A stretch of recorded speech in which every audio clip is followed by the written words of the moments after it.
Hello friends, and welcome to another episode of Besties Pick My Reads. Today we have a very exciting episode because my original best friend, my sister, picked my TBR for today's video, and I'm very excited to jump on into it. She picked 3 books. I told her she could pick 3 or 4, and this actually I asked her because I was filming. This will really throw you guys off because I don't know when this video is going to come out. While I was filming my TBR Monopoly, I got Sister Picks My Reads, and I was like, oh, by the way, Sister picks a book, and I was like, by the way, do you want to be featured in this? And she was like, heck yeah. And I'm like, okay. So you can pick 3 to 4 books, and I sent her a picture. Right here's my rainbow TBR. Behind me this way is my series, and then over there is my black and white bookshelves. She actually picked one thing from each shelf, which I thought was funny, and I told her when it comes to the series, just tell me the name of the series and I will just read whatever book is next, and then if I've already finished the series, I will let you know. So we have got 3 books. Let's go over them.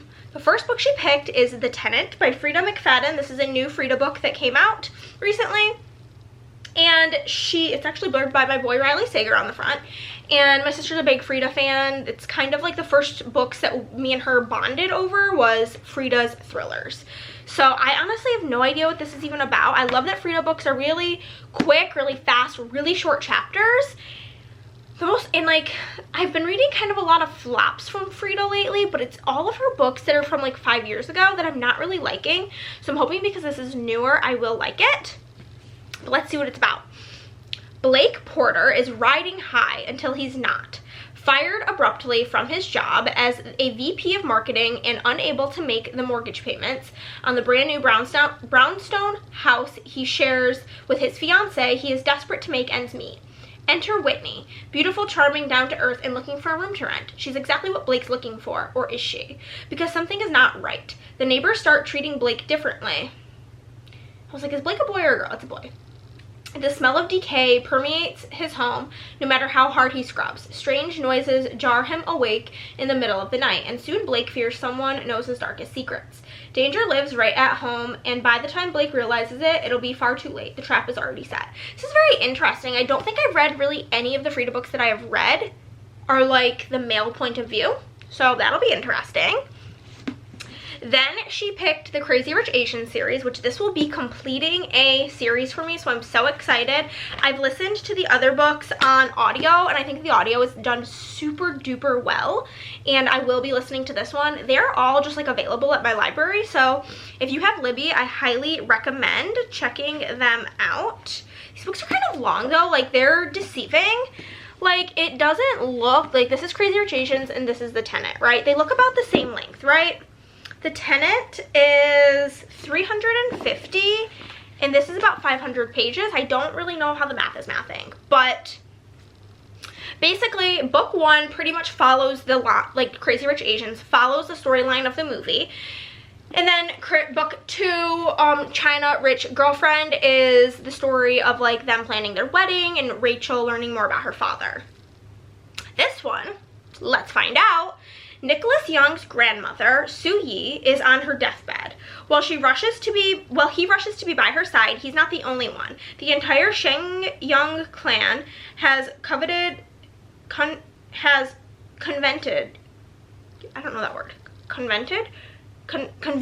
oh my god, has convened from all corners of the globe to stake claim on their matriarch's massive fortune. With all parties vying to inherit a trophy estate at the heart of Singapore, Nicholas's childhood home turns into a hotbed of sabotage and scandal, taking us from elegantly appointed mansions in Manila to secluded private islands in the Sulu Sea. And this is in Kevin Kwan's final installment, blah, blah, blah, blah, blah. So, I'm excited. And then the final book. I don't know what this book is about. I put it on my Amazon my Amazon wish list solely because of the name and the way it makes my heart smile that the person who bought this for me is my mother-in-law. I could just cry thinking about it. And it's a book called Peggy, and Peggy is my mom's name, not Margaret, just Peggy. So the fact that this book was called Peggy, I just love. And so she picked this, and ooh, Italy, you guys know. It says, a dazzling, richly imagined novel about Peggy Guggenheim, a story of art, family, love, and becoming oneself. Venice, 1958. Peggy Guggenheim, heiress and now legendary art collector, sits in the sun in her white marble palazzo on the Grand Canal. She's in a reflective mood, thinking back on her thrilling, tragic, nearly impossible journey from her sheltered, old-fashioned family in New York to here. Rebecca Godfrey's Peggy is a blazing fresh interpretation of a woman who defies every expectation to become an original. The daughter of two Jewish dynasties, Peggy finds her cloistered life turned upside down at 14 when her beloved father perishes on the Titanic. What? His death prompts Peggy, which is very weird because my mom's father, like her biological father, did die when she was like a baby. Not like 14, but like 14 months. His death prompts Peggy to seek a life of passion and personal freedom, and above all, to believe in the transformative power of art. We follow Peggy as she makes her way through the glamorous but sexist anti-Semitic art worlds in New York and Europe, and meet the numerous men who love her and her money while underestimating her intellect, talent, and vision. Along the way, Peggy must balance her loyalty to her family with her need to break free from their narrow, snobbish ways and from the expected restrictions that come with vast fortune. In tour de force of imagination and insight, so sounds very interesting, and I'm excited to check this out. I have this, I'm waiting for the audio. I have this audio already, and then I'll probably read this one on my Kindle because I really enjoy reading Freida books, and they're all on KU. So, let's go. Okay, guys, the first book we are going to be reading for this video is going to be Rich People Problems by Kevin Kwan, the final book in the Crazy Rich Asians series. And I'm either going to start this today or tomorrow. I have a different book that I'm about to start. Realistically, I should be starting this today, just timing wise. So I just want to let you guys know this is what we're starting with.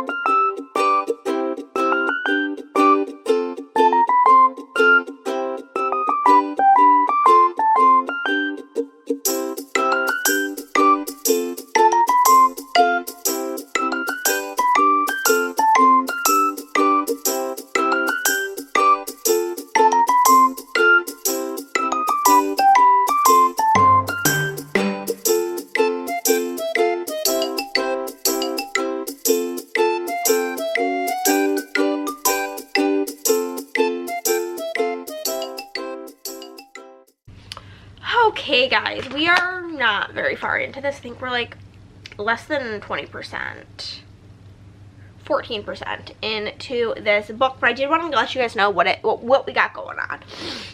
This is basically 2 years after book 2. Book 2, Rachel and Nick get married, and it's like this whole thing because he does not invite his family. There's still drama going on with his grandma at Ty Park, and her being pissed about his relationship with Rachel, and it causing all this rift within the family. So in this book, Rachel and Nick are back in the US doing their thing, being teachers, whatever. And then his family back in Singapore is doing their thing. His grandmother, who owns like the big house at Ty Park, I think is what it's called, is sick. She is having congestive heart failure, and she does not have long to live. And basically, Nick's mom is trying to get him to come back to Singapore to make amends with his grandmother in order to still get his inheritance, because she just changes her will at the drop of a dime if she's mad at somebody. And allegedly, I'm not sure I believe that she really did, but allegedly, whenever he and his grandmother had their falling out, she changed the will to no longer have Ty Park go to him because she got mad at his dad, and so she's like, I'm skipping a generation and it's going to Nick now. So we will see. I'm sure there's gonna be a lot of sabotage, a lot of scandal, a lot of crazy things going on. He does not want to go back to Singapore, but even Rachel is like, you're gonna regret not making amends with your grandmother if she dies and you guys are on bad terms. So I think you should go. I think you should see what she has to say and go from there.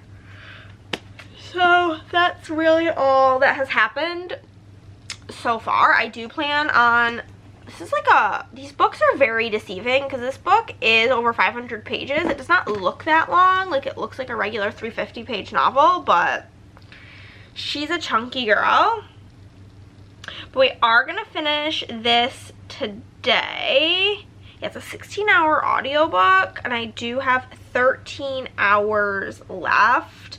So it's probably gonna take me about 4 hours. I'll definitely finish it today. And then my next audiobook that's due is also for this video. So we're gonna finish this today. I'll tell you about it. And then Peggy will be our next book that we go for. And that is basically the plan. And that's that. So let's go, baby.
I come to you with some updates.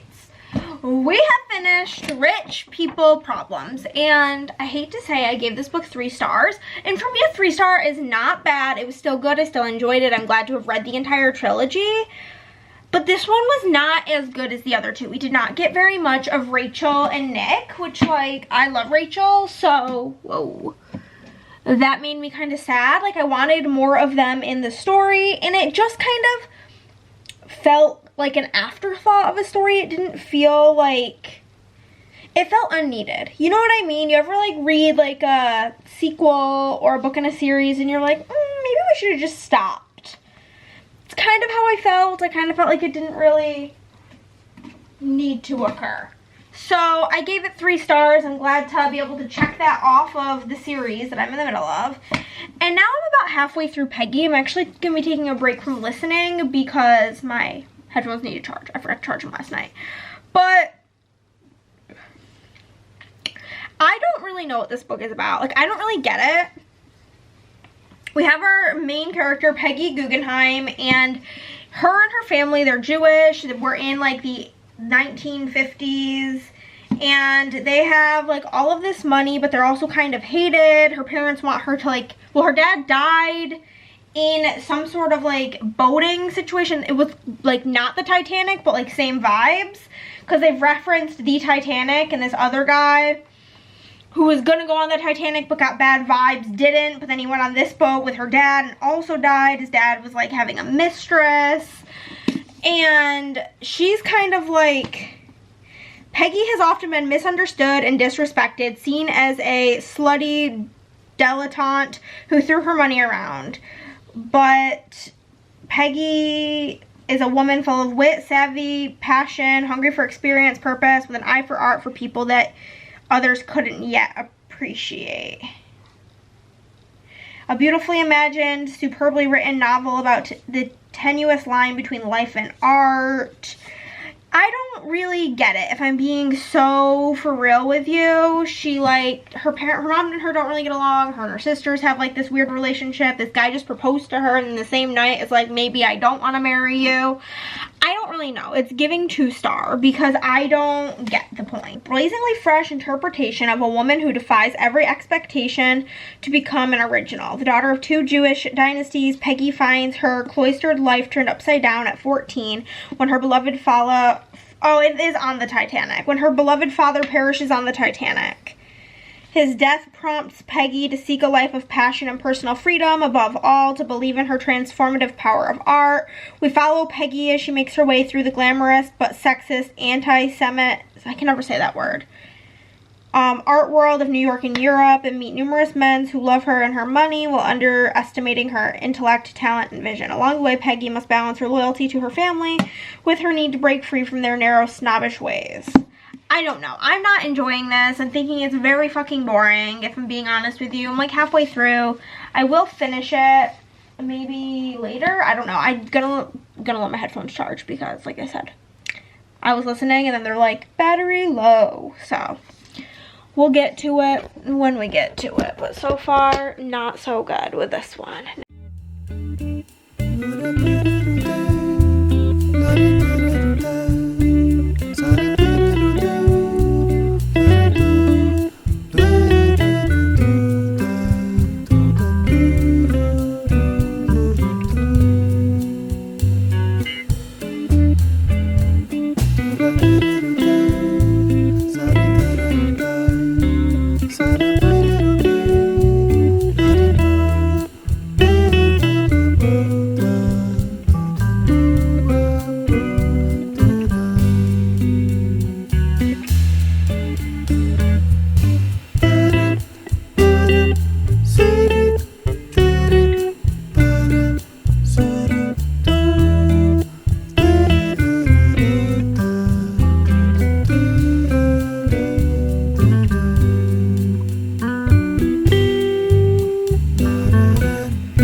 Finished Peggy, and my thoughts kind of remain the same.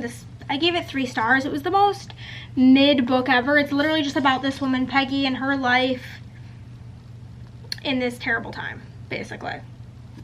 It was fine. I'm already starting to forget it because I'm already starting a new book. But I will say there was like an author's, like a note at the end. And basically the author, Rebecca Godfrey, passed away while working on this book. And then her friend Leslie Jameson finished it for her. So it's a 3-star. It was fine. It's like a low 3-star, whereas Rich People Problems is like a high 3-star. Does that make sense? But that's that. Next up, The Tenant by Miss Freida. Hopefully we can get something over a 3, because if every book in this video is a 3, that's lame.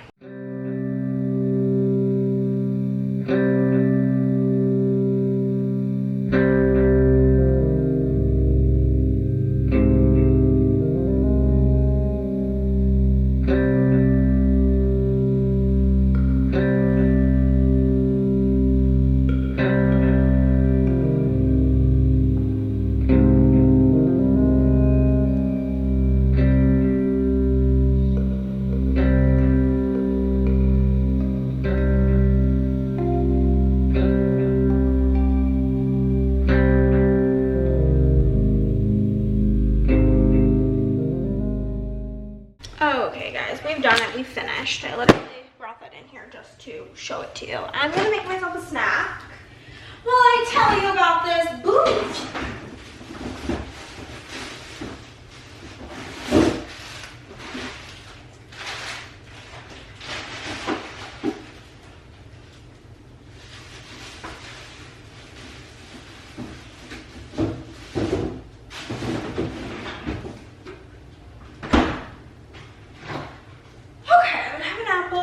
Peanut butter and chocolate chips, but we have completed The Tenant.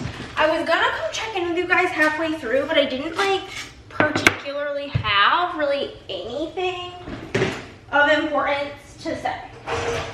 So I kept being like, okay, well, I'll check in here, blah, blah, blah, blah. I gave it 3 stars. We'll start with that because I feel like that's kind of just the vibes, is that it's a 3-star. So there was really just not much to expand on. But basically in this book, we have our main guy, and he is engaged to this woman, and they live in this brownstone house or whatever in New York City. He recently got fired from his job, and they're having a hard time like making ends meet. So they decide that they're gonna rent out one of their spare rooms to get by until he finds a new job, because he's also having a really hard time finding a new job because his old job's kind of like, what's the word? There's a word for it. It's like ball in it. I don't know, but he basically, his old word has gotten around to like all similar like jobs around town in New York City, preventing him from really getting another job in his field. So incoming, they are interviewing these people. They have all of these whack jobs coming to look at the house, and eventually they find this girl Whitney. She moves in, and then Whitney just, presumably Whitney, I guess, they don't really know what's going on. Just weird shit starts happening. Like there's maggots and flies everywhere, and rotten food in like paper bags in the back of cupboards, and just things are not going well. And he thinks that that Whitney is to blame, and so it's just like this whole situation essentially. And yeah, in classic Freida fashion, there was plenty of twists and plenty of turns. I didn't think they were like stellar. The main like plot, like the main thing, I pretty much, not like exactly knew it, but like I was pretty like sure of kind of like the gist of what was going on pretty early on, and I was correct. So due to that, I'm not giving it a super high rating because I wasn't really shocked. There was one like extra turn in like the second part of the epilogue, as there tends to be with Freida books, that did get me, but the rest of it I found to be quite predictable. But it was quick and it was easy. So it was 3 stars. So this is the last book for this video. I have my lovely apple with my peanut butter and chocolate chips. And yeah, so we had a 3-star with this one, we had a 3-star with Peggy, and we had a 3-star, was it Crazy Rich Asians? I had a 3-star kind of time. How sad is that? Not that 3 stars is bad. I will say this time and time and time again. To me, a 3-star is a good book. I'm glad I read it. It's just not super memorable. And that is kind of how I feel about all 3 of these. I'm glad they're now off the TBR. And yeah, thank you guys so much for watching. Thank you to my sister for participating in this journey. Another bestie pal checked off the list. And I'll see you guys next time. Bye.